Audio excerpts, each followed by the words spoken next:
바쁘신 일정에도 이렇게 시간을 내셔 참석해 주신 데 대해서 대단히 감사하고 환영합니다. 이 강의는 실제로 여러분들이 하시고 계시는 업무와 매우 직결되는, 그래서 여러분들께서 현재 수행하고 계시는 업무가 얼마나 중요한지를 다시 한번 생각해 볼 수 있는 좋은 기회가 되리라고 그렇게 생각합니다. 이 경찰 여러분들께서는 이 치안 업무를 담당하고 계시는데요. 치안 업무라는 게 기본적으로 이 재산을 지켜주는 일이 되겠죠. 좀 광범위하게 얘기해서. 타인의 재산, 그리고 나의 재산, 이런 것들을 이제 지켜주는 그런 이제 업무가 되겠는데요. 이걸 소위 말해서 이제 사유재산, 자본주의와 시장경제 운행 원리가 되는 사유재산을 지키는 그러한 일이 되겠습니다. 이제 강의에서 이제 좀 나오겠습니다만은, 사유재산이라는 게 얼마나 중요한지, 그것이 없으면은 이 사회가 운행이 되지 않는 그런 건데, 그런 매우 중요한 업무를 수행하신다는 점에서 하고 계시는 업무에 대해서 오늘부터는 더욱 더 큰 자긍심을 느끼셔도 되리라고 생각합니다. 그래서 중요한 것은 이제 한 나라가 이제 한 사회가 어떠한 그 사회 운행의 틀 위에 서 있느냐, 어떠한 교각에 서 있느냐에 따라서 흥하기도 하고 망하기도 하는. 그래서 결국 이 한 사회를 떠받치고 있는 사상과 지식 체계가 어떤가, 거기에 따라서 사회의 흥망성쇠가 갈린다는 겁니다. 그래서 사회주의 계획경제의 그러한 사상과 철학 체계 위에 서 있었던 나라는 오늘날 이 지구상에서 모두 몰락했고요. 그리고 반대로 자본주의 시장경제 위에 서 있었던 나라들은 상당한 정도, 많은 나라들이 번영을 구가하고 있습니다. 중요한 것은 자원이나 이런 것보다는 사상과 철학적인 토대를 반영하는 경제에 있어서는 경제체제, 이것이 된다는 것을 오늘 강조하게 하겠습니다. 그러면은 첫 강의인데요. 제가 처음에는 이제 예전엔 지금까지는 자본 시장경제의 본질과 작동 원리에 대해서 강의를 했었는데, 오늘은 좀 내용을 좀 바꿔서 우리 경제를 이렇게 끌어올린 견인차, 끌어올리는데 견인차 역할을 했던 기업과 기업가가 무엇인지를 조금 더 논의하는 그러한 시간을 갖도록 하겠습니다. 우선 기업과 기업가에 대해서 본격적인 논의를 하기 전에요. 최근 우리 조상들이 100년 동안 어떠한 모습으로 살아왔는가, 왜 예전에는 그렇게 살았고 100년 후인 지금은 우리가 이렇게 과거에 비해서 볼 때 잘 살고 있는가 라는 것을 이제 아까 말씀드린 바와 같이 그 사유재산의 개념에 입각해서 잠깐 말씀을 드리고, 그러한 사유재산권 제도 하에서를 바탕으로 기업 활동을 했던 우리 그 기업 그리고 기업가들이 어떻게 한국 경제를 일으키는 견인차 역할을 했는지를 보도록 하겠습니다. 이것은 지금부터 약 100년 전인 그 조선의 모습이 되겠는데요. 왼쪽은 지금은 불타서 공사를 하고 있습니다만 숭례문이 되겠고요. 오른쪽은 이 경복궁이 되겠습니다. 그래서 우리나라가 처음으로 이 자본주의 시장경제와 접할 수 있는 기회를 가졌던 것은 1894년 청일전쟁이 일어나던 해죠. 가복경장.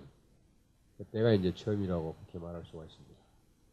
근데 일본은 그보다 더 전인 1867년에 메이지 유신을 통해서 서양 문물을 받아들이고, 그리고 제국주의와 공국주의를 거쳐서 지금은 세계 제2위의 경제대국으로 서 있습니다. 당시 일본은 세계의 자본주의와 세계사의 흐름을 제대로 읽었고, 조선은 말하자면 지배층의 내분과 그리고 대영군의 세국 정책으로 몰락해 가고 있었습니다. 그래서 지금 조선은 이 대원군의 지시로 당백전을 발행해서 열심히 왕실의 권위를 세우기 위해서 경복궁을 중건하고 있는 그러한 모습이 되겠습니다. 학생들한테 이런 강의를 하면은 여러분들 이런 시절에 살겠나 그러면 완전히 그냥 기겁을 하고 도망가죠. 1953년 6.25 동란이 정전되던 해입니다. 이게 광군이 소련에 지금 서울의 시내에 들어와 있는 모습이 되겠고요. 우리나라가 이제 1945년 일본이 2차 대전에 패망하고 그래서 이제 해방이 됐는데 남북한이 갈리게 됐죠.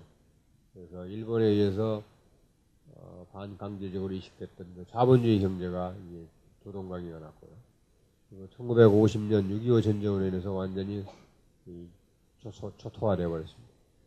그래서 이 6.25 전쟁으로 인해서 한국은 그 당시 남북한 인구 2,500만 명 중에서 300만 명이 죽고 그리고 백수십만 명이 난민으로 전락했습니다.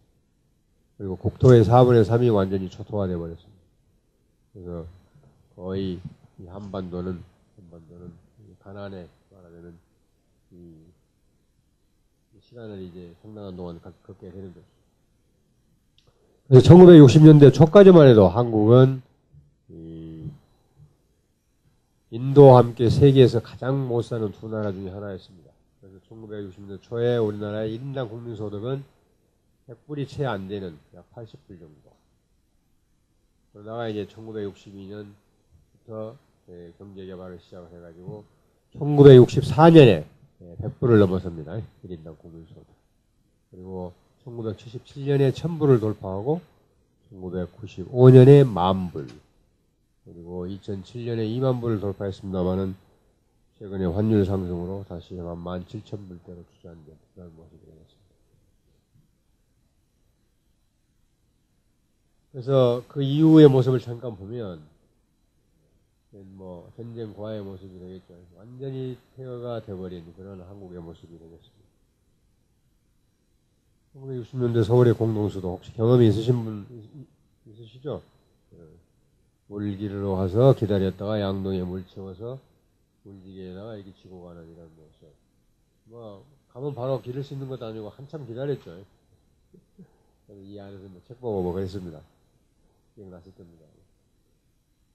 이게 60년대 서독 광부의 모습이 되겠습니다. 우리나라가 처음으로 인력을 수출한 것은 서독의 그 간호사와 광부입니다. 당시 서독의 대통령이 레프케 대통령이었는데요. 박정희 대통령이 경제개발 자금을 좀 차관을 얻기 위해서 서독에 갔는데 한국은 차관에 대해서 담보를 할 만한 물건이 없다. 그래서 이 차관을 거절했습니다. 레프케 대통령이. 그래서 박 대통령이 그러면 정부를 믿어라. 이 정부가 가진 게 뭐냐? 그래서 믿을 수가 없다. 그러면은 결국 이 광부와 간호사의 이 월급을 담보로 잡고 차관을 가져왔다.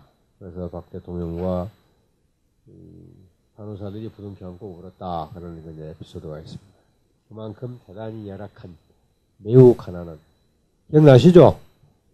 안 나십니까? 여기 60년, 70년 대생들은 모르시죠? 60년 후반 대생들은 모르실 것 같아요. 제 기억에는 제가 51년생인데, 약간 여기를 보면요. 이쯤 나이 되지 않았을까 싶습니다. 53년에. 한두 살쯤 되어 보이죠. 하여튼 절대 가난이라고 말할 수가 있었죠. 절대 가난이라고. 지금은 지구가 많이 뜨거워져가지고, 눈도 잘 안 옵니다만, 저는 남쪽에서 학교를 다녔어도 대단히 추웠어요, 겨울에. 그래서 초등학교 가는데 한 800m인가 1km 됐는데, 학교를 가면 완전히 고무신 입고 다녔죠, 그 당시에는. 고무신에 이게, 나이롱 양말. 완전히 그냥, 발이 완전히 얼어버리는 그런 적이었는데. 지금 학생들한테 얘기하면 전혀 감이 없는 얘기가 되겠죠. 베트남 파병, 일본이 2차 대전에 패전하고 상당히 빠른 속도로 경제 부흥을 할 수 있었던 것은 한국전쟁의 원인이 상당히 있었습니다. 한국전쟁이 공헌한 바가 있었습니다. 한국은 마찬가지로 월남전이 한국경제의 발전에 공헌을 했다. 60년대에 월남전 특수라고 얘기를 했고, 우리가 70년대는 중동 특수라고 그랬죠. 중동 건설붐, 오일 달러가 들어가면서 중동에 건설붐이 일어나면서 우리나라 해외 건설 경기를 가지고 대단히 경제에 크게 보탬이 됐다. 월남 파병의 모습입니다. 백마부대. 뭐 백마부대 갔다 오신 분 안 계시죠? 네? 백마부대가 제일 먼저 비둘기 부대가 왔고요. 비둘기 부대는 이제 평화. 그 다음에 성룡부대, 해병대에 갔죠. 그 다음에 백마부대. 그 다음에 맹호부대. 맹호부대가 이제 대거 파괴하는 그런 모습이었습니다. 이것은 2009년 오늘의 모습이 되겠습니다. 청계천이 완전히 모습이 바뀌었죠.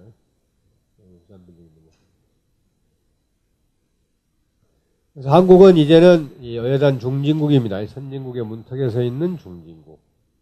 1인당 소득 2만 불을 넘어선 중진국이 되어 있습니다. 그래서 한국 경제 성장을 설명하기 위해서는 자본주의와 시장 경제를 빼고는 대단히 어렵다. 그래서 우리나라 경제는 이미 세계의 자본주의와 시장 경제에 깊숙이 편입되어 있다. 근데 앞으로 이렇게 한국 경제가 잘 나갈 것이냐? 그것은 물론 우리 하기에 달렸다. 달렸다는 얘기는 우리 사회를 떠받치는 사상적 조각이 흔들리지 않고 유지가 된다면은 잘 가겠지만은 그것이 자꾸 흔들린다면 지난 10년 동안 같이 자꾸 흔들린다면은 언제든지 경제가 추락할 수 있다. 그런 예는 많습니다. 여러분 잘 아시죠? 아르헨티나는 이 페론, 우리가 인기 영합주의 그러면 보통 페로니즘 그렇게 얘기하죠. 그 페론이 2번 집권하기 전까지는 아르헨티나는 세계에서 7번째로 잘 살았어요. 페론이 집권해가지고 말해서 분배 우선 정책을 편통해 이를테면 1년에 연간 임금 상승률이 25%를 넘어갔습니다. 그 정도의 그 분배 정책을 편 덕에 완전히 아르헨티나 경제는 붕괴했습니다. 그래서 잘 나가던 경제도 그 경제를 떠받치는 이 틀, 사상이나 철학적인 틀이 잘못되면은 하시라도 추락할 수가 있다. 이제 강조하는 것이 아까 제가 모두에서 말씀드렸다시피 사유재산 제도가 어떻게 하든지 보호가 돼야 된다. 사유재산이 없으면은 여러 가지로 설명할 수가 있습니다만은 경제가 운영이 안 됩니다. 안 된다는 얘기는 교환을 해야 되는데요. 사유재산이 없으면 교환이 안 됩니다. 그러니까 사회주의에서는 소비재는 공유할 수가 없죠. 제가 이 물을 마셔버리면은 다른 분은 이 물을 마실 수가 없다라는 얘기죠. 다른 물을 마셔야 된다. 그렇기 때문에 생산재를 공유합니다. 생산재.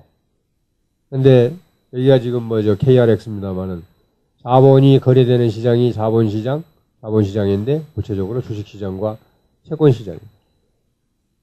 그런데 그런 생산재에 대한 소유권이 없기 때문에 사유재산권이 없기 때문에 주식시장과 채권시장이 생기지가 않습니다. 주식이 주식시장에서 사고 팔리고 채권이 채권시장에서 사고 팔려야 이를테면 삼성전자 주식이 값이 올라간다 내려간다 올라가면서 팔린다 내려가면서 팔린다 이런 얘기는 삼성전자에서 사용하고 있는 자본이 얼마나 효율적으로 이용되고 있느냐 아니고 있느냐 라는 것을 시장에서 계속 그런 신호를 삼성전자에 보내는 게 되는 거예요. 그렇기 때문에 삼성전자가 지금 우리가 잘하고 있구나 못하고 있구나 뭔가 시장에서 지금 우리가 하고 있는 일에 대해서 못마땅한 모양이다. 그래서 우리가 우리 주식을 팔고 떠나고 있는 모양이다. 라는 신호를 받을 수가 있는데요. 사회주의 계획경제에서는 그런 사유재산권이었기 때문에 그런 채권시장이나 주식시장이 생기지가 않는다. 그렇기 때문에 그런 시장 정보가 안 나옵니다.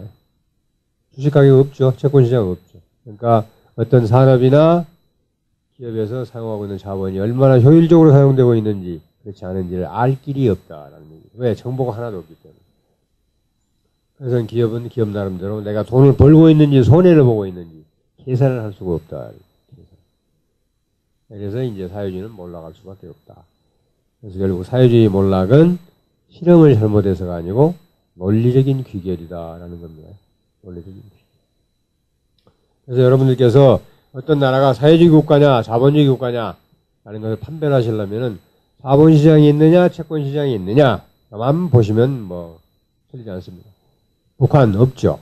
채권시장 주식시장 없다. 그러니까 확실히 사회주의 국가입니다. 중국 채권시장 주식시장 있죠. 중국은 자본주의 국가입니다. 껍데기는 문의는 사회주의를 표방하고 있지만 사실상 사회주의 자본주의 국가다. 이렇게 판단하시면 뭐 틀림이 없습니다. 2008년도 세계 주요국 GDP인데요. 한국의 모습은 지금 15위입니다. 2006년에는 우리가 13위였고요. 2005년에 11위, 2007년에 13위, 그리고 작년에 2008년에 15위. 그래서 그 브릭스라는 거, 브라질, 러시아, 인도, 중국. 중국은 우리보다 뭐 앞에 있었습니다만은 브릭스가 전부 다 우리나라를 추월했고 13위 할 때는 우리가 여기 있었죠. 멕시코가 우리 아래에 있었는데 이제 우리가 추월 당했습니다. 그래서 2008년 한국은 세계 15위, 9,291억 달러. 세계 GDP는 60조 달러였습니다. 그 중에 미국이 14조 달러, 약 23% 정도. 미국 경제가 세계 경제의 약 4분의 1 정도를 차지하고 있습니다. 그래서 이제 게임이 안 되죠. 일본이 그래도 아직까지는 부동의 2위를 차지하고 있고. 2007년만 해도 중국이 독일 아래였습니다. 근데 추월했죠. 대단하지 않습니까? 한국이 이 조그만 땅덩이에서 세계 15등의 경제력을 자랑하고 있다는 것은 대단하다고 저는 생각합니다. 그래서 한국 경제에 대해서는 저는 항상 기본적으로 낙관적입니다. 앞으로도 잘할 것이다. 다만 요 교각만 흔들지 않으면 우리가 잘 살 수밖에 없는 이유는요. 첫째, 어떻습니까? 한국 사람들은 뭐가 좋습니까? 머리가 엄청나게 좋습니다. 좋아도 좀 좋은 게 아니고 매우 좋다. 공부하시다가 느낀 적 있죠? 아, 네. 내가 머리가 왜 이렇게 좋지? 아마 깜짝깜짝 놀란 적이 좀 몇 번 계셨을 거예요. 머리가 진짜 좋습니다. 그렇게 좋으라고 하는 얘기가 아니고요. 세계 지도를 그려놓고 거기 IQ 지도를 그려보면 이쪽에 일본, 한국, 대만, 베트남, 중국 이쪽에 IQ가 평균 106. 다른 지역은 100짜리가 없습니다. 이쪽이 아주 머리가 아주 좋습니다. 거기다가 또 어떻습니까? 매우 부지런하다는 얘기죠. 요즘 신세대들은 좀 어쩐지 모르겠습니다만 학생들한테 강의할 때는 여러분들도 부지런하냐 뭐 물어보기도 하는데 어쨌든 우리 조상들 최소한 우리 세대까지만 해도 매우 부지런했습니다. 근면하다. 머리 좋고 근면하다. 그러면 못 살 수 없는 것이다. 뭔가 세상만 이게 좀 제대로 이게 교각만 쓰면 잘 살 수밖에 없다라는 거예요. 그래서 전쟁의 폐허에 의해서 전쟁의 폐해서 일어난 나라가 일본, 독일, 한국이죠. 저는 뭐 대단하다고 생각합니다. 금년에도 1조 달러 돌파는 좀 어렵겠네요. 그래서 사실은 이 동북아 열강 속에서, 한중일 속에서, 그리고 러시아 살아남으려면은 3조 달러는 내야 돼요. 1인당 한 6만 불 정도. 그리고 거기에다 우리가 대단히 끈질기죠. 한중일 역사를 봐도 그렇고, 사라진 백성들, 민족들이 얼마나 많아요. 거란족 사라졌고, 또 뭡니까? 많이 사라졌죠. 한국은 끝까지 살아남았다. 대단하다고 생각합니다. 그럼 왜 그렇게 조선시대를 못 살았나? 지금은 세계 15위의 경제력을 자랑하고 있는데, 조선시대는 아까 그림에서 본 바와 같이 정말로 못 살았죠. 그러니까 비숍, 결혼해가지고 남편 성을 따는 게 비숍이 됐죠. 이사벨라 프로이트. Korea and her neighbors. 그래가지고 조선과 그 이웃 나라들. 라는 책에서 이 사람이 한국을 내버려놨대요, 조선을. 처음에 이제 보니까 정말로 못 살더라. 지질이 가난하더라. 이유가 뭐냐라고 관찰해보니까 조선 사람들은 참 게으르더라. 라고 이제 생각을 했어요. 그런데 몇 번 더 왔다 갔다 하면서 보니까 이게 게으른 것 같지는 않은데 뭔가 좀 일을 열심히 해가지고 곳간에 뭘 좀 쌓을만 하면은 관에서 와가지고 이런 명목, 저런 명목으로 다 가져가 버리더라. 그것 뭡니까? 조선시대에는 자산권이라는 게 사유재산권이 제대로 보호가 안 됐다라는 얘기입니다. 자산권이 없으면은 아까 그 경제 계산도 안 되지만은 둘째 인센티브가 없죠. 내가 열심히 일해가지고 내가 가지고 내 것이었는데 내 것이라고 생각했는데 가져가 버린다. 그러면 일 안 하죠. 가난할 수밖에. 그런 사회를 우리가 정의로운 사회라고 말할 수가 없죠. 내가 열심히 일해가지고 텃밭을 잘 갖고 왔는데 남이 와서 가져간다. 주인이 없기 때문에. 주인개념이 없기 때문에. 그런 사회가 정의롭지 않다. 그런 사회가 평화로울 수가 없죠. 야, 이거 내가 갖고 놓은 거야. 왜 네가 가져가? 싸우게 되죠. 분쟁밖에 없죠. 평화가 없습니다. 사유재산권이 없으면 평화가 없죠. 우리 공동주택에서 위에서 막 뛰죠. 뭐 그러려니 하죠. 근데 도저히 참을 수 없으면 이제 쫓아 올라가죠. 그러다 티격태격 싸우게 되고. 결국은 이제 울타리거든요, 울타리. 울타리가 뭔가 이 잘못 쳐져 있으면 그렇다. 그리고 사유재산이 없으면 정의가 자유가 없습니다. 모든 언론 매체가 국가 소유라면은 뭘 하나 보도하는데, 발간하는데 전부 국가의 승인을 받아야 된다. 그렇기 때문에 개인의 자유가 없습니다. 그래서 사유재산권, 그럼 흔히 가진 사람들이 자신들의 재산을 지키기 위한 것하고 생각을 하는 경향이 대단히 강한데요. 사실은 사유재산권이 없으면 사회에 개인의 자유가 없고, 정의가 없고, 평화가 없습니다. 그래서 하예크는 이렇게 얘기하죠. 이 사유재산에 대해서. A good fence makes a good neighbor. 그러니까 잘 쳐진 울타리가 좋은 이웃을 만든다는 거예요. 울타리가 적당히 잘 쳐져 있어야지, 그렇지 않고 네 집 내 집 할 거 없이 네 물건 내 물건 할 거 없이 뭐 이렇게 서로 침해하게 된다면 좋은 이웃이 될 수가 없다. 당연한 얘기죠. 분쟁밖에 없죠. 그래서 사유재산은 보통 사람들이 생각하는 것 이상으로 이 사회가 돌아가는데 엄청나게 중요한 역할을 한다. 그런데 바로 여러분은 그런 사유재산을 지키는 일. 기본적으로 보면 그래요. 남을 폭력으로부터 지키는 것. 가장 기본적인 재산권이 자기 신체에 대한 재산권이거든요. 그걸 지켜주는 일. 뭐 절도를 막는다랄지, 도난을 막는다랄지. 이런 건 다 사유재산을 지키는 일이다. 그래서 우리나라 사회가 이제 자본주의 사회인데, 우리나라 자본주의 시장경제가 제대로 돌아가게 하는데 엄청나게 중요한 역할을 하신다. 이렇게 생각할 수가 있습니다. 사실은 우리나라 경제개발은 이 박정희 대통령도 시작을 했죠. 제2공화국 때 이제 경제개발 5개년 계획을 세워놨다. 근데 이제 실천했다. 그렇게 이제 얘기가 되고 있습니다만, 그런 측면도 상당히 많이 있고요. 이게 삽교천 마지막 방조리 공사 끝나고 연설문이 아니었나 싶은 생각이 드는데, 하여튼 이렇게 뿌리박은 가난을 이 땅에서 없애는 것이 이제 평생의 꿈이었다. 그런 얘기. 기업가형 대통령으로 우리가 이제 분류를 하면 됩니다. 기업가형. 평가는 여러 가지가 있습니다만은, 경제 개발을 하여튼 일으킨 평가는 긍정적으로 우리가 해야 되는 거죠. 군사비 지출을 잠깐 보면, 물론 여러분들은 이제 본인은 아니십니다만은, 미국이 세계 국방비의 약 절반 정도를 지출합니다. 조금씩 요즘은 줄어듭니다. 2005년에는 4.8억 달러 해가지고 48% 정도. 2006년에 5,200억 달러. 지금 6,500억 달러죠. 43.3%인데요. 그래서 자주국방을 할 수 있는 나라는 굳이 따지자면 미국 정도밖에 없다. 그러니까 이제 경찰국가라는 거죠. 근데 이런 미국도, 자주국방 한다는 얘기는 안 합니다.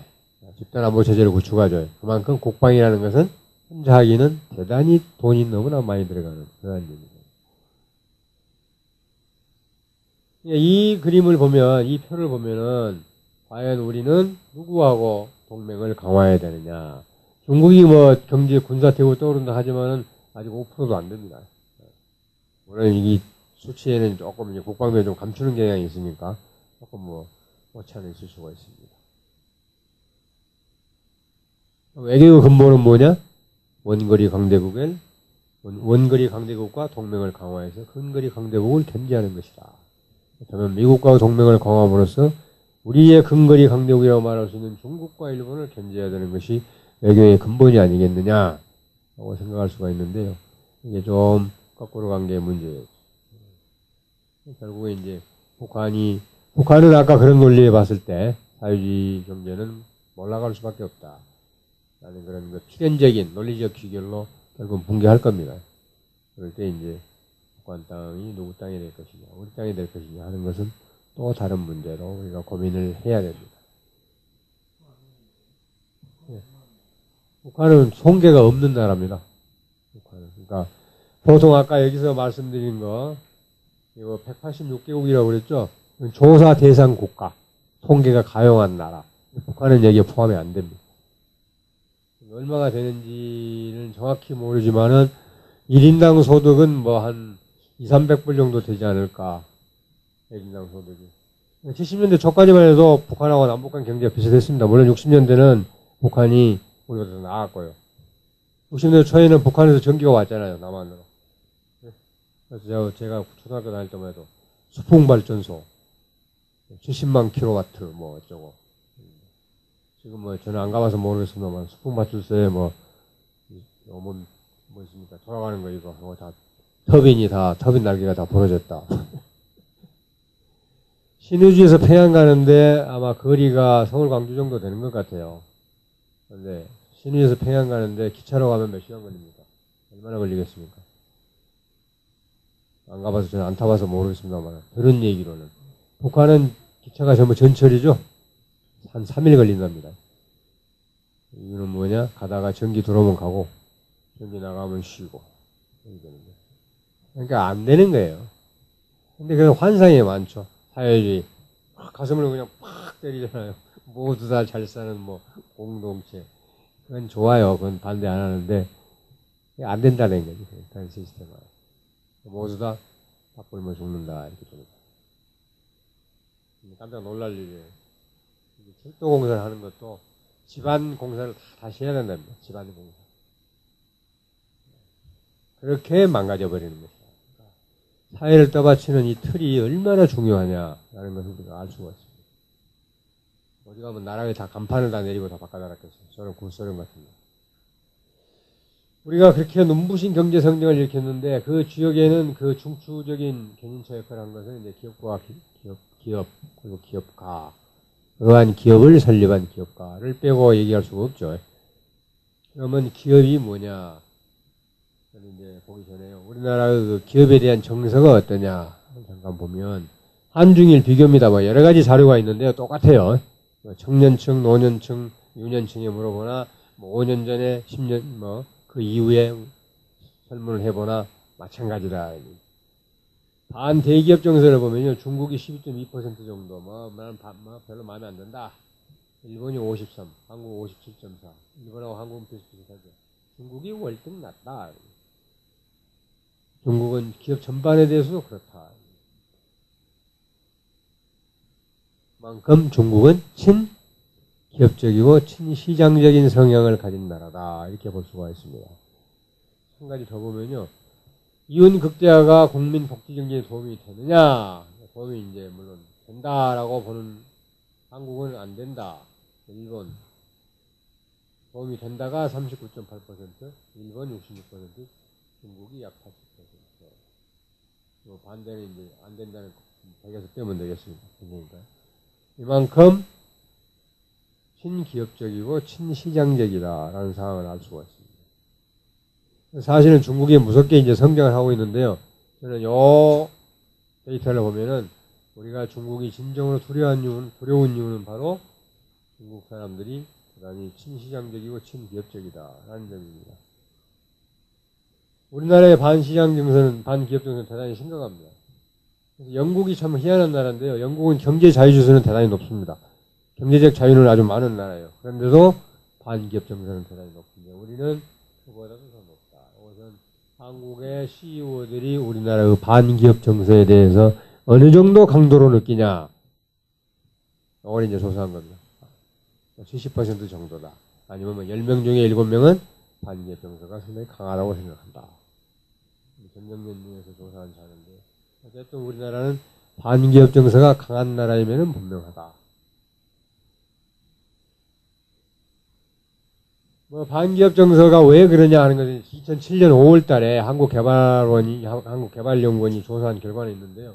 좀 양이 많아서 안 가져왔는데 쭉 보면은 물론 이게 기업인들의 일탈 행위, 불법, 탈법 이것도 하는 원인이 되고 있고요. 기업인들도 그건 인식을 하고 있습니다. 그런 점에서 그렇기 때문에 반기업 정서가 생기고 있다는 거. 근데 또 다른 한편을 보면은 강자에 대한 그 질시 감정 그리고 약자에 대한 동정 이런 것도 이제 상당히 크게 작용하고 있습니다. 그래서 또 한편을 보면은 이 기업의 이윤을 사회에 환원해야 된다라고 생각하는 사람들은 상당히 그 기업에 대해서 반감을 가지고 있고요. 기업은 기본적으로 이윤을 추구하는 조직이다라고 인식하는 사람들은 기업에 대해서 호감을 가지는 그런 결과를 나타냈습니다. 그래서 이제 기업과 기업을 그래도 상대적으로 잘 이해한다고 생각하는 사람들, 교수, 전문가 집단, 그리고 국회의원, 기자, 공무원, 이런 사람들은 좀 호감적이고요. 전반적으로. 그리고 노조 간부, 이런 사람들은 이제 아주 반기업적이고. 그리고 전반적으로는 이게 부자, 재벌 총수, 이런 사람들에 대해서는 이제 반감이 많고, 중소기업, 중소기업인, 전문 경영인, 이런 사람들에 대해서는 좀 호감이 가는. 그러니까, 거기에서 보면 이제 강자에 대한 이제 반지시 감정 같은 거, 그리고 약자에 대한 동정심. 이런 것도 이제 다루는 것 같아요. 정서니까, 논리적인 측면이 아니고. 그러면 기업이라는 게 왜 생기는가? 기업은 뭐냐? 이런 얘기죠. 기업은 결국 이제 생산의 주체인데요. 그러면 기업이 없으면은 생산이 안 되냐? 이런 나무 책상을 여러분 지금 앉아 계시는 나무 책상을 보면, 이러한 그 책상을 만드는 기업이 없어도 나무 책상이 생산될 수가 있습니다. 시장에서. 이제 시장거리라고 그러는데요. 우리가 나무 책상을 만들려면 우선 나무가 필요하죠. 그럼 나무를 베려면 벌목공이 필요하다. 벌목공을 제가 찾아서 오늘 임금을 얼마 줄 테니까 이러이러한 여기에 있는 나무를 베어달라라고 얘기하면 되는 거거든요. 계약을 해가지고. 이렇게. 다 뱄어요. 그러면 이제 어떤 운송수단, 용달차를 수배하고 뭐 운전수 찾아가지고 어떤 제재소로 옮겨달라. 또 뭐 임금 교섭하고 계약하고. 제재소 와서 이제 이만한 두께로 자르고 뭐 두께 그리고 길이로 잘라서 그리고 이제 목수한테 가져와서 목수가 톱질하고 대패질하고 못질하고 마지막으로 이제 페인트를 칠하게 되면은 이런 나무 책상이 완성이 되죠. 그러니까 굳이 이런 나무 책상을 만드는 기업이 없어도 공장이 없어도 시장 거래를 통해서 나무 책상을 생산할 수가 있다 이렇게 얘기할 수가 있습니다. 왜? 시장에는 그런 일을 해줄 수 있는 사람들이 있기 때문에 벌목공도 있고 목수도 있고 제조소도 있고 페인트공도 있다 이런 얘기입니다. 그런데 문제는 그렇게 나무 책상을 생산하려면 뭐가 많이 들어가겠습니까? 돈이 엄청나게 많이 들어가요. 이걸 이제 다만 거래 비용이다 그렇게 표현할 뿐이에요. 그래서 그러면 벌목공도 내가 고용하고 목수도 고용하고 제조소도 만들어버리고 이제 뭘 만들지 안 만들지 나중에 또 이제 얘기가 되겠습니다만.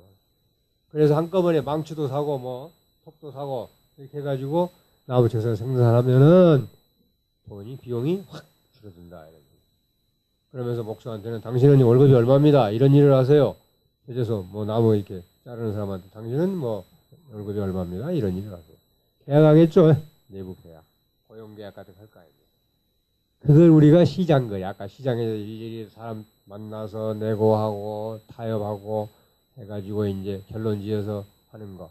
그것을 시장거래라고 표현한다면 우리가 내부에서 이렇게 모아가지고 내부적으로 계약해가지고 하는 거래. 이것을 내부거래라고 합니다. 내부거래. 그래서 기업은 시장거래를 내부거래로 전환해서 거래 비용을 절감하는 조직이다. 뭘 위해서? 상품을 낮은 비용으로 생산하기 위해서. 왜 낮은 비용으로 생산하려고 그러느냐? 우리가 기업을 설립하는 사람을 기업가라고 부른다면 기업가가 돈을 벌기 위해서 그런다. 이윤 추구라는 거죠. 기업은 돈 벌기 위해서 생긴다. 돈을 벌려고 만든다. 어떻게 돈을 버냐?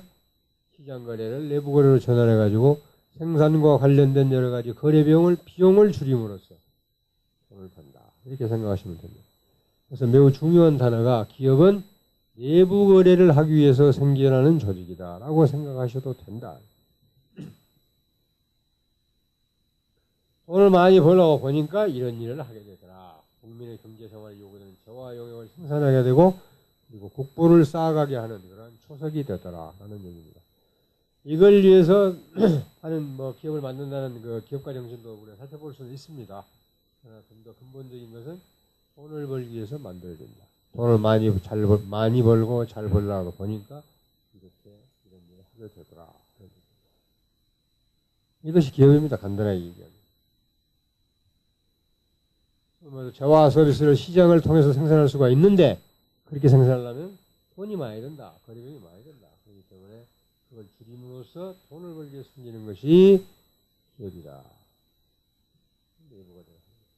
이렇게 생각하시면 됩니다. 그러면 기업과 시장의 차이는 뭐냐? 시장 경제에 대해서 이제 다음 시간에 배우실 거예요. 시장에서는 가격이 저변동을 하고요. 누가 명령하는 게 없죠. 명령하는 게 없습니다. 이것은 시장과 조직의 차이로 보면 됩니다.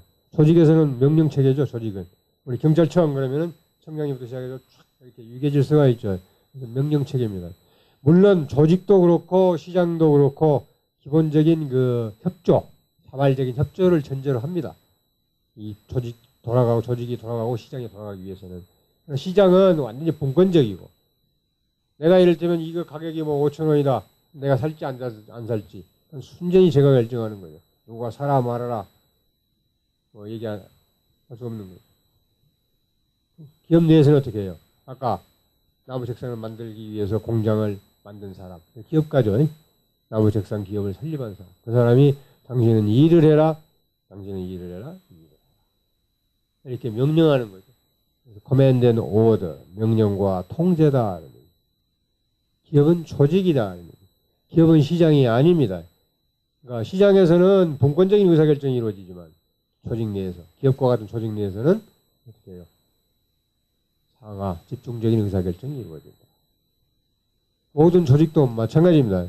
학교, 대학교 그러면 모든 최종적인 자원배분 권한, 의사결정권 누가 갖습니까? 총장이 갖는다. 경찰청 그러면 경찰청장이 갖는다. 밑에 이제 참모들 많죠 또. 무슨 여러 가지 그 회의도 있고. 학교 같으면 무슨 교무회의, 뭔 회의. 기업 같으면은 뭡니까? 사장단회의, 재벌 같으면 커다란 뭐 되게 뭐 기업 집단 같은 경우는 사장회의, 사장단회의, 무슨 뭐 확대 간부회의 이런 것들 쭉 해가지고 의사결정하고 그래서 여러 가지 도출된 대안 중에서 최종적으로 장이 의사결정을 하겠다. 그런 걸 이제 독단이나 전행이다라고 얘기하면 곤란하다. 지분만큼만 권한을 행사하라. 당신이 그 기업에 대해서 5% 지분밖에 없는데 왜 전체를 통과하느냐. 얘기가 안 되는 거죠. 100억짜리, 예를 들면 100억짜리 투자를 해야 되는데 지분이 내가 5%밖에 없으니까 현재 사장이 나는 5억만 결제하고 95억은 다른 사람이 해라. 하는 것은 말이 안 되는 거다. 누군가 최종적인 의사결정을 해야 된다. 그 일을 맡아 있는 사람은 대표이사고 장이다. 그런데 우리 시장에 보면은, 우리 사회에 보면은 시장과 기업이 동시에 존재하게 되죠. 아까 기업은 시장 거래를 내부 거래화함으로써 비용을 절감하는 조직이다 그랬는데, 그런데 실제로 보면은 시장 거래도 있고 내부 거래도 있죠. 모든 시장 거래가 다 기업 내로 내부화되지는 않는다라는 얘기죠. 왜 그런가? 못을 아까 예를 들어봅시다. 못을 내가 만들었을 것이냐 그러면 내부 거래죠. 못을 이제 쇠를 녹일 수 있는 노도 만들어야 되고 뭐 여러 가지 뭐 장치도 있어야 되고 사람도 있어야 되고 내부 거래가 되는 거죠. 못을 내가 자체 내에서 나무 책상을 만드는 기업 내에서 만들었으려면은 내부 거래가 되면서 그건 자체 제작이 되는 거죠. 제작. 근데 그렇게 하는 것이 더 싼가 아니면은 못은 또 여러 회사에서 만들잖아요. 하고 시장에서 판다 이런 얘기죠. 그걸 사다가 쓰는 것이 쌀 것인가, 비용이 작을 것인가. 사다 쓴다는 것은 뭐예요? 시장 거래죠. 내가 만들어 쓴다는 것은 내부 거래죠. 어느 쪽이 비용이 더 싸냐를 가지고 선택을 하면 된다. 못 같으면은 시장 거래를 하게 될 것이라. 싸니까. 그래서 시장 거래도 있고 내부 거래도 있고. 여러분 아실 거예요. 1960년 말 70년대 초 아시아 자동차. 대단히 그분이 그 기업가 꿈이 엄청나게 크신 분이었는데요. 운이 나빴다고 말할 수도 있지만은 그 당시 우리나라로서는 자동차를 할 만큼 시장이 발달하지 못했다라고 얘기할 수가 있어요. 자동차에 한 부품이 한 2만 개 내지 3만 개 들어가거든요. 요즘 자동차는. 예전에는 뭐 좀 작았겠습니다만은 엄청나게 많은 부품이 들어가죠. 그러면은 전부 자체 제작을 해야 된다면 전부 내부 거래해야 되잖아요. 네. 만약에 지금같이 시장이 잘 발달돼 있어가지고 차축, 트랜스미션, 이런 것을 이제 다 볼트, 나트, 타이어 이런 걸 다 대부분 시장거래를 통해서 구매할 수 있고, 핵심이 되는 말이면 샤시 같은 거, 엔진 같은 거, 이 정도만 내가 자체 제작해가지고 조립하면 자동차를 낮은 비용으로 생산할 수가 있잖아요. 당시에는 근데 뭐 차축을 만들어주는 회사가 있어, 브레이크 드럼을 만들어주는 회사가 있어, 없죠? 자동차를 생산하려면 내가 모든 시장거래 비용이, 그러니까 시장이 발달되지 않다라는 얘기는 시장거래 비용이 엄청나게 높다라는 얘기예요. 불가능하다는 얘기죠. 못한다는 얘기죠. 불가능하다는 얘기를 경제학에서는 비용이 엄청나게 높다. 그렇게 표현하거든요. 없으니까 어떻게 해요? 내가 전부 만들어야 된다. 근데 거래가 안으로 많이 들어오면 들어올수록 또 비용이 아주 많이 높아진다. 그러니까 감당을 못하고 주저앉아버린 게 아시아 자동차가 아니었겠느냐. 이런 이론에 비추어보면 그렇게 설명할 수가 있습니다. 그래서 시장이 어느 정도 발달되어 있어야, 즉 시장 거래도 많이 할 수 있어야 내부 거래와 합쳐서 제품을 낮은 비용으로 생산할 수 있는 것이다. 하는 말씀을 드릴 수가 있습니다. 그래서 시장이 잘 발달되어 있을수록 갖다 쓸 수 있는 buy, make가 아닌 buy, 사가지고 갖다 쓸 수 있는 물건이 많기 때문에 공장 규모가 그렇게 많이 커질 필요는 없습니다. 그 관점에서만 보면. 시장이 발달되어 있지 않으면 폴트 하나까지도 다 내가 만들어야 된다. 기업이 커질 수밖에 없죠. 그렇게 생각하시면 되겠습니다. 그래서 이것은 기업의 크기를 얘기할 수도 있다. 그러면은 기업가란 무엇이냐? 기업가. 기업을 설립하는 사람이 기업가예요. 상당히 재밌기도 하고 어렵기도 합니다. 이 불확실한 상업 세계에서 미지의 이윤 기회를 찾아 나서는 행동인이다. 이렇게 이제 보통 정의합니다. 그래서 중요한 용어와 단어가 여기서 뭐냐면은 불확실성이에요. 미래는 불확실하다는 거죠. 인간 사회는 불확실하죠. 모든 것이 확실하면 우리가 할 일은 아무것도 없습니다. 왜? 그렇게 돌아가게 되어 있으니까. 불확실하지 않으면 우리가 의사결정할 것도 없고 판단할 것도 없습니다. 기업가가 어떻게 해야 돈을 벌까 고민할 필요도 없습니다. 왜? 모든 것이 확실하니까. 이윤도 없습니다. 확실한데 모든 것이 확실하게 돌아가는데 무슨 이윤이 있어요? 불확실해야 배팅을 하기도 하고 어떤 이런 판단을 하고 저런 판단을 하기도 하고 그래서 돈을 벌리기도 하고 손해를 보기도 하고 망하기도 하고 그래서 매우 중요한 단어가 여기서 불확실성이다. 미지의 이윤기라는 건 아무도 안 가본 길. 이미 하고 있다. 거기에서 새롭게 나도 이윤을 좀 벌어먹자 하는 것은 대단히 어렵다는 거예요. 볼 수 있어도 작은 이윤밖에 안 돼요. 아직 가보지 않은, 남이 가보지 않은 전인 미답의 기회를 찾아 나서는 행동인이다. 여기서 근데 불확실성이라는 단어가 또 틀리는 게요. 우리가 자동차 사고를 보면은 언제 사고가 날지 안 날지 모르죠. 근데 연간 평균을 보면 우리나라의 교통사고율이 작년에는 몇 % 정도였다. 확률적으로 나오죠. 네. 뭐 이산을 보니까 이산 드라마에 나왔죠. 박재가. 그래서 어떤 사람은 좀 과장해서 얘기하면 한국의 아담 스미스다 이렇게 얘기합니다. 상공업과 무역을 주장하는 사람. 농자 천하지 대본이라는 게 머릿속에 완전히 박혀있는 상황에서 상공업과 무역을 일으켜야 된다고 얘기한 것은 완전히 파격적이었다. 아마 중국 영경을 갔다 와서 쓴 국학이에 나온 얘기 같습니다. 정경씨 뭐 너무나 잘 아시기 때문에 말할 필요 없고 can do spirit. 불굴의 의지와 추진력이죠. 항상 즐겨 쓰는 용어가 해봤냐? 해봤냐?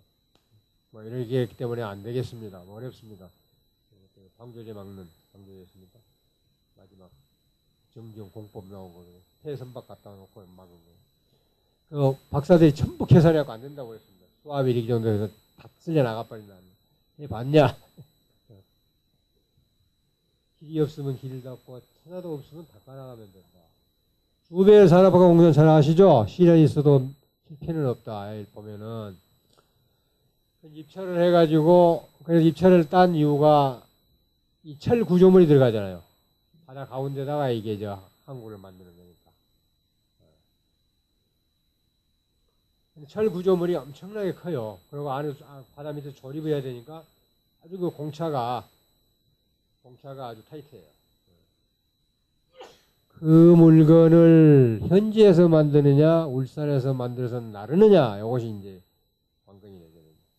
이게 생각을 해보니까 울산에서 만들어서 바지선 양쪽에 걸쳐가지고 운반하는 게 더 싸겠다 해가지고 그렇게 했습니다. 11번인가요? 9번인가 날랐나요? 2번인가 이제 바다에 지나가는 지역이 태풍지대예요. 당시에 2개인가가 태풍에 쓸렸는데 하나는 이제 수로 연구를 열심히 해가지고 하나는 다시 찾았다는 얘기, 찾았다고. 그러니까 그 정도 이제 한번 생각을 한번 해보세요. 울산에서 그 철 구조물을 만들어가지고 그리 나른다는 생각을 했으니까. 그래서 이제 비용을 낮춰가지고 입찰에 성공할 수 있었던 거예요. 이건 제가 이제 다운되는 저입니다. 월간 조선에서 예전에 나온 그 한국 자본주의의 개척자들에 나오는 이제 어록들이 따라오는 건데. 황무지에 공장이 들어서고 수많은 종업원들이 활기에 넘쳐 일에 몰두한다. 나오는 산더미 같은 제품들이 화차와 트럭에 만재되어 실려나간다. 기업가에게는 이러한 창조와 혁신감이 생동하는 과정을 바라볼 때야말로 살고 있다는 것을 다시금 확인할 수 있게 하는 더없이 귀한 순간일 것이다. 결국 하여튼 막 우에서 이제 유를 창조해내는 그러한 정신을 가진 사람들. 이건 회장의 마누라 자식 빼고 다 바꾸자. 변화라는 얘기입니다. 변화. 남들이 미처 생각하지 못하고 있는 사업을 한번 시켜보자. 그런 보람 한번 찾아보자. 이게 이제 그이네. 몇 년에서 안 된다고 문을 내릴 수는 없다. 푸른 뒤에 20해를 생각해야 하는기라. LG가 지금 화학제품 하죠? LG화학 있고. LG가 화학제품의 화학산업에 들어간 계기는 매우 간단했습니다. 그 책을 읽어보면. 여러분, 크림 있죠? 구름이라는 거. 옛날에 동동구름 아시죠? 그게 저도 어렸을 때 기억이 나는데 그 뚜껑이 잘 깨졌어요. 떨어지면.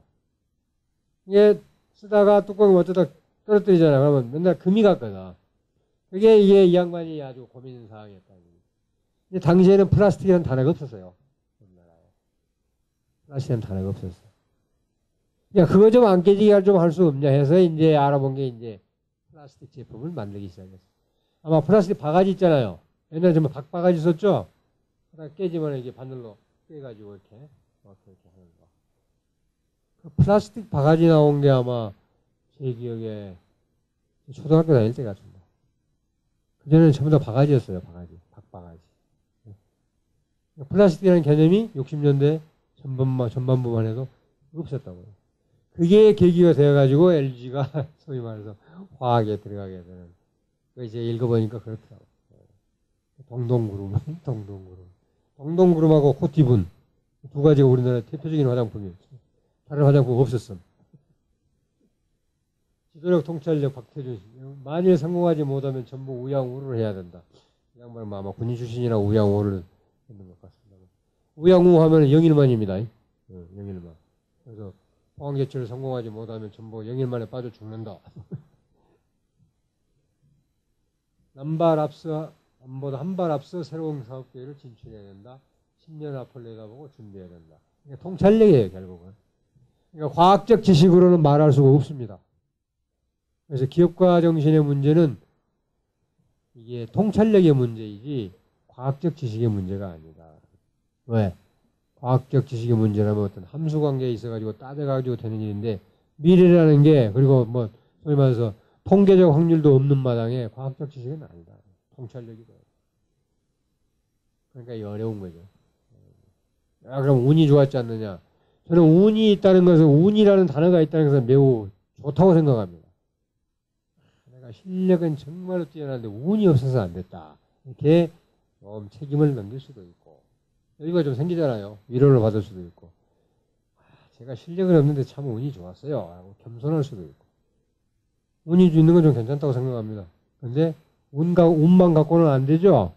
만약에 축구 시합이 10분, 전반 10분, 후반 10분이라고 해봐요. 이러면 실력 발휘 안 됩니다. 한번 생각해 보십시오. 왜 축구 시합은 전반 45분, 후반 45분일까? 야구는 왜 3회전 안 하고 9회전 할까? 이것도 장구한 시간을 두고 진화해 온 겁니다. 관중들 첫째 재밌어야죠. 10분, 10분 하고 끝내봐요. 안 들어갑니다. 관중이 재밌어야 되고. 선수들의 체력도 좀 나와야 되고 기술도 나와야 되고 감독의 작전 능력도 나와야 되고 여러 가지가 어울려서 잘 이게 되는 것이 45분이 아니겠는가. 그걸 그럼 왜 꼭 45분인 걸 과학적으로 설명해봐라. 그건 잘 못하죠. 그래서 저는 피파 제가 웹사이트를 들어가가지고 축구 시합 경기 시간이 어떻게 됐는가 쭉 한번 보니 잘 안 나와 있대요. 권투는 옛날에 철권이었잖아요. 진짜 철권 끼고 했어요, 이거 철로. 한 사람 죽을 때까지 했습니다. 그러니까 그래서 철권이라는 얘기가 나왔죠. 나이가 쭉 지나오면서 이제 글러브를 끼게 되고 이렇게 관중들도 재밌고 선수도 안전하고 이렇게 진화하는 거다 이겁니다. 축구 전후반 45분이 된 것이 저는 결코 우연은 아니다. 여러 가지 사항이 다 실력이 나타나가지고 승부가 가려지는 이런 뭐 시간이 45분 아니겠는가. 한국 기업자는 많습니다. 그 외에도 많죠. 뭐 기아산업 김철 회장 같은 분은 자전거, 우리나라 바퀴죠, 바퀴. 네, 바퀴. 기아가 아마 그랬을 겁니다. 인류가 존재하는 바퀴는 구른다? 바퀴가 구르는 기아는 영원하다. 바퀴. 바퀴. 뭐 대단하신 걸출한 기업가들이 많아요. 걸출한 기업가들이 많다. 그런 기업가들의 덕에 뭐 한국 경제가 이렇게 많이 빨리 성장한 건 사실입니다.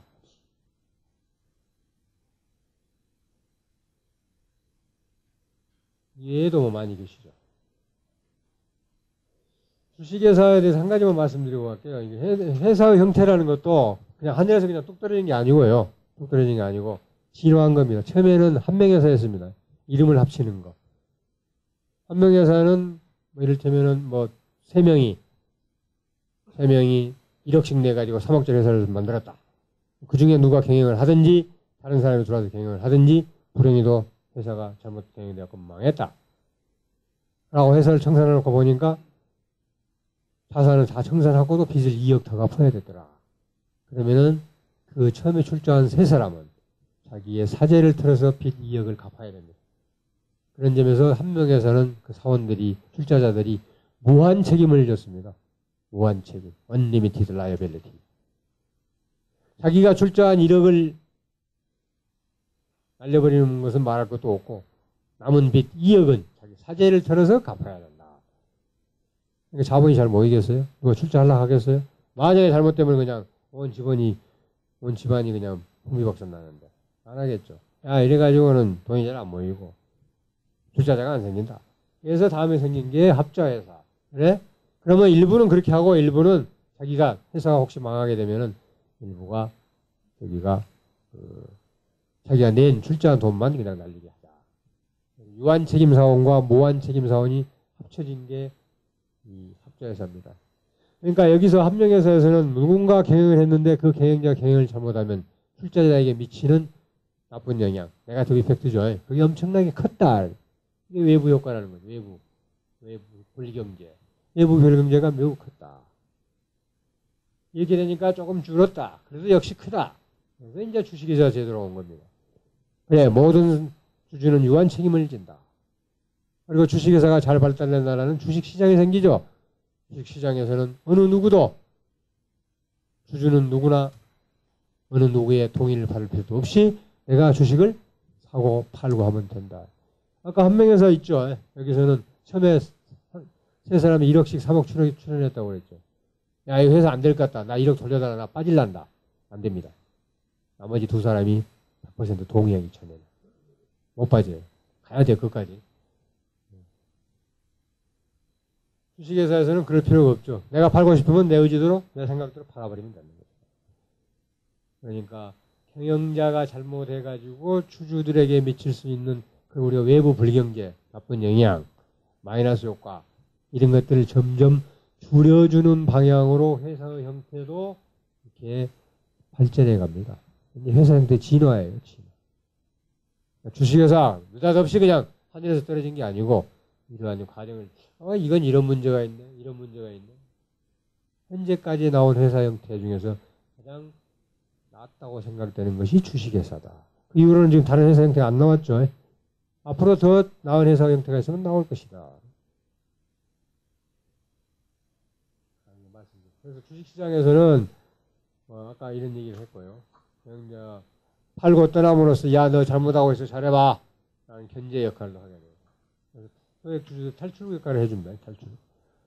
그리고 매일매일은 매일매일 이게 주식회사의 대표이사를 할 때 이사들이 이게 자원 배분을 결정하지만은 궁극적으로는 주주들이 하게 됩니다. 야, 니들 그렇게 하는 게 틀렸어. 우리 갈 거야. 떠날 거야. 알아서 해봐. 그럼 그렇게 못 합니다. 회사가 살기 위해서. 그 말은 시장에서는 그런 상품 만들어 봐야 소비자들이 안 사고 네 회사 손해본다. 그러니까 다른 방향으로 자원 배분을 해라. 라는 신호를 계속 보내주는 거거든요.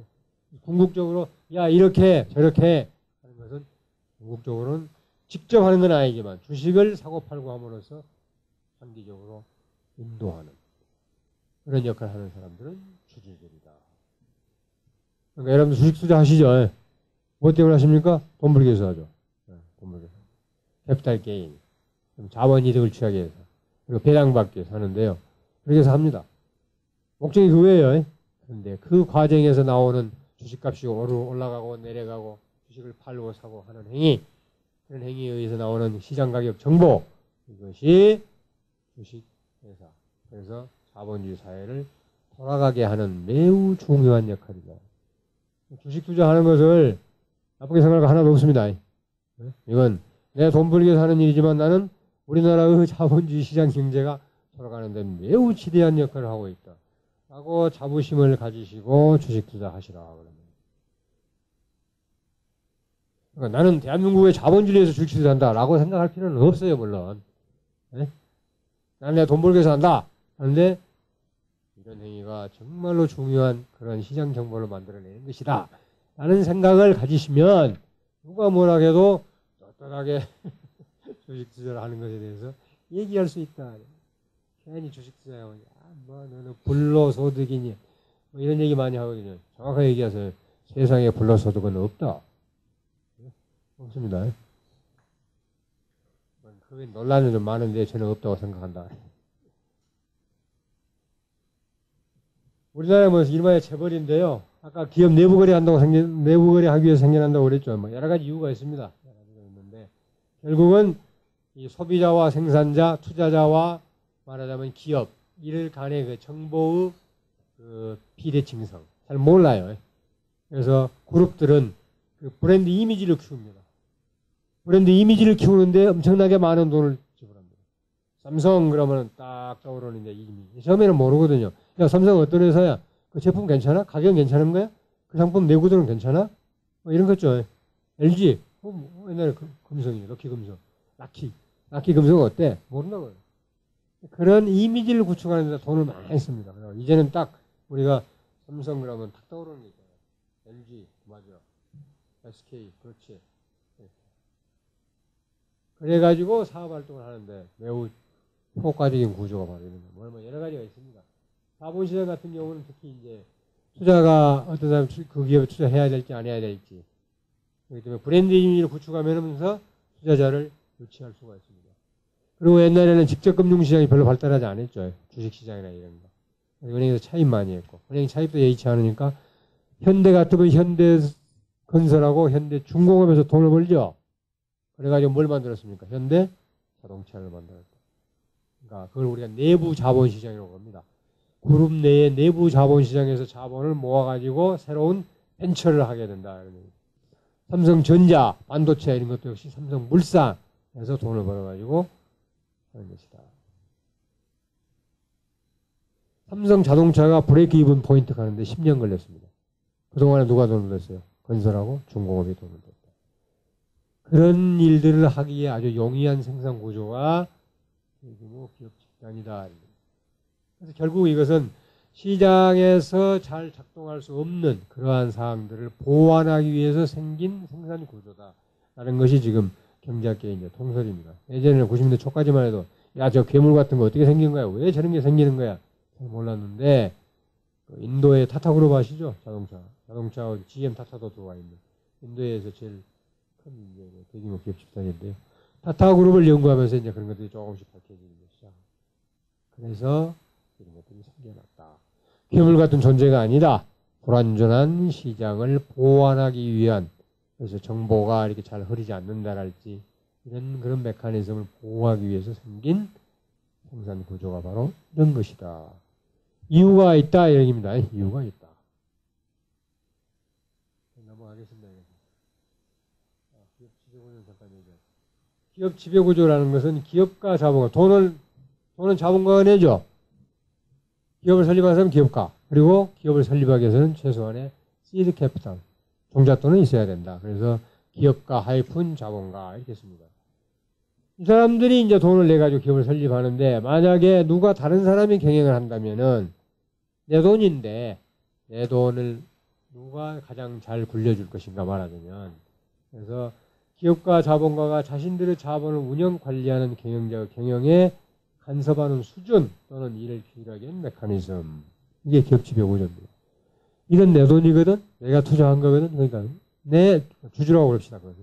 주주가 투자했다고 주주의 이익을 위한 경영을 해라. 경영자 제3자다 그러면은 다르죠. 사장실 크게 그냥 만들어 놓고 카페트 쫙 깔아 놓고 그냥 지낸다랄지. 이건 주주의 이익에 과연 일치하는 것이냐 반하는 거냐. 지난번에 GM 자동차 사장 워싱턴에 증원 갈 때 제트 비행기 자가용 타고 간다랄지. 이런 거. 회사는 망해가는데 제트 비행기 타고 가. 나중에는 저기 자동차 타고 갔죠. 말이 많으면.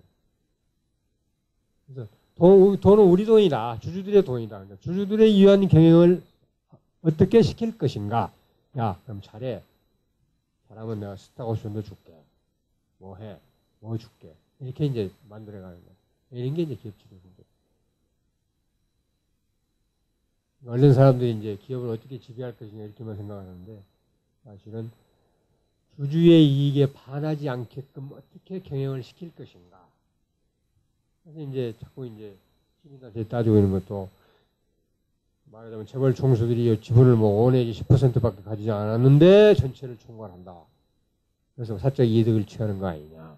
라는 얘기가 있는데 그래도 지배주주가 주식을 제일 많이 가진 사람이 소위 말해서 그 도덕적 해이랄지 이런 것이 가장 작습니다. 왜? 내 회사라고 생각하기 때문에.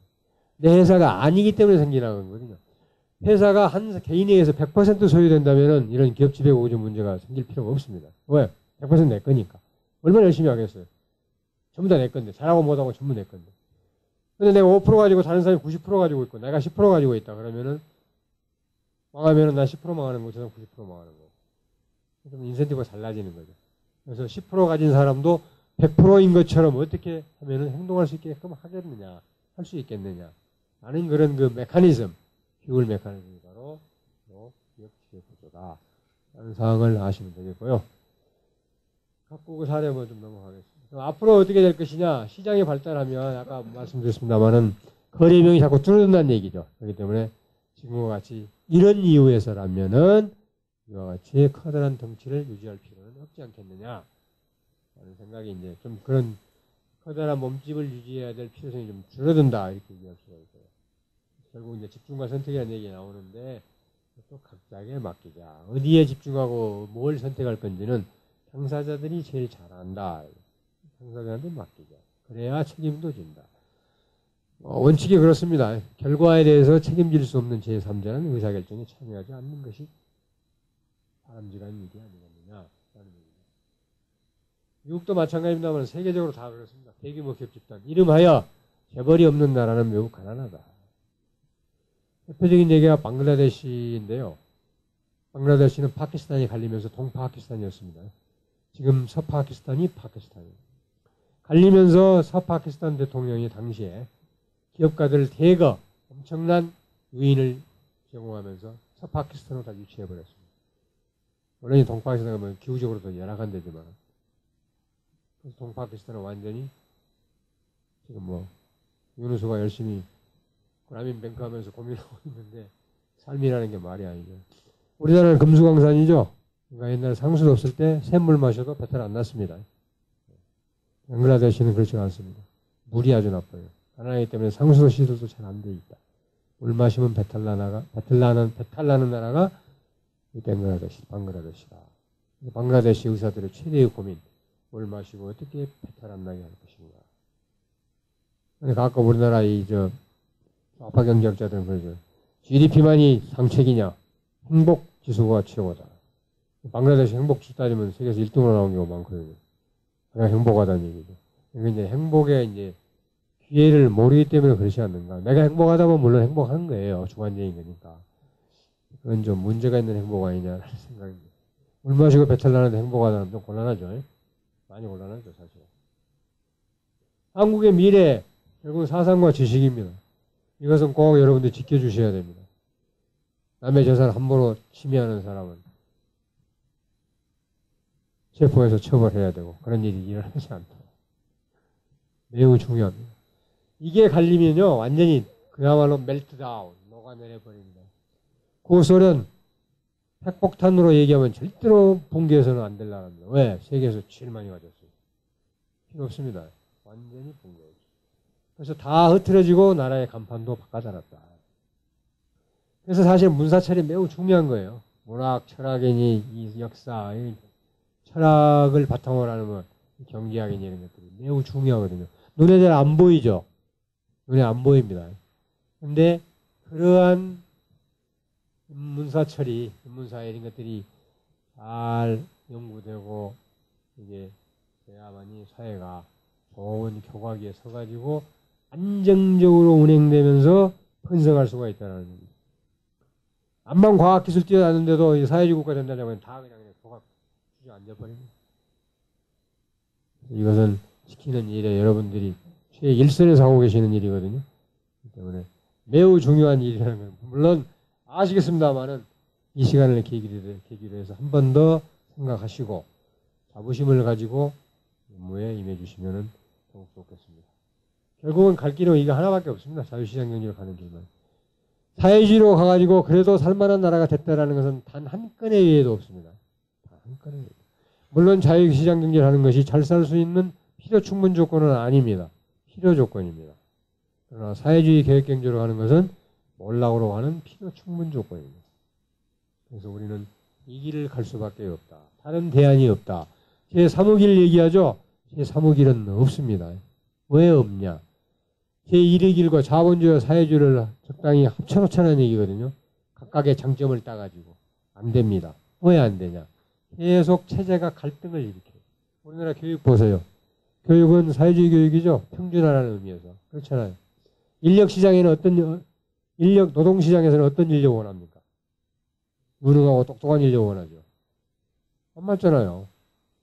그래서 체제 갈등을 일으킵니다. 계속 체제가 부딪힙니다. 그러니까 안 돌아가 버린다는 얘기죠. 안 돌아가. 그런 점에서 제3의 길은 절대로 작동하지 않습니다. 그래서 제3의 길은 없습니다. 그런 유혹은 뿌리쳐야 된다. 정부는 뭐냐? 이것이 가장 중요합니다. 저당권을 정의하고 보호하는 것. 둘이 무모하기로 약속해도 계약했다. 누가 계약을 이행을 잘 안 한다. 이런 걸 이행하도록 법 집행을 엄정하게 해주는 일. 그리고 치안 및 국방. 이 정도 해주면은 나머지는 맡겨도 된다. 아주 규모가 작은 시족사회, 부족사회에서는 계획할 수가 있습니다. 이렇게 우리나라 같이 벌써 4,800만, 세계로 말하면 62억의 인구가 사는 이런 거대 사회를 이렇게 하고 저렇게 하고 설계할 수가 없다는 거죠. 그래서 분권적인 의사결정으로 갈 수밖에 없습니다. 이것을 인정을 하고 빨리빨리 허용을 해줘야